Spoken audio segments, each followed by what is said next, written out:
Есть еще и понятие патриотизм, а это самое главное в спорте. И если я помню, такой пример приводил своим футболистам несколько лет назад, Секу Алисы как-то спросили, почему у тебя на спине 26 номер. И он сказал, что мы когда-то в 1926 году, если мне не изменяет память, получила независимость наша страна.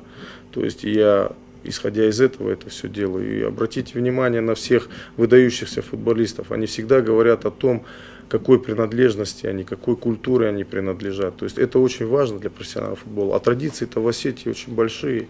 Нам-то есть чем похвастаться. Обратите внимание, у нас в культуре Большой театр наш земляк, Мариинский театр наш земляк и так далее. То есть на сегодняшний день наша земля не оскудела талантами, и мы это должны всегда знать и приветствовать. И работу в наших детских спортивных школах мы должны начинать с истории, с 95-го года, показать, что здесь творилось на трибунах, показать, какие выдающиеся спортсмены были у нас. И вот исходя из всего этого, каждый тренер детский в том числе должен начинать работу. Тогда, может, восприятие тех или иных моментов в жизни, особенно в футболе, в спорте, в частности в Осетии, будет восприниматься по-другому.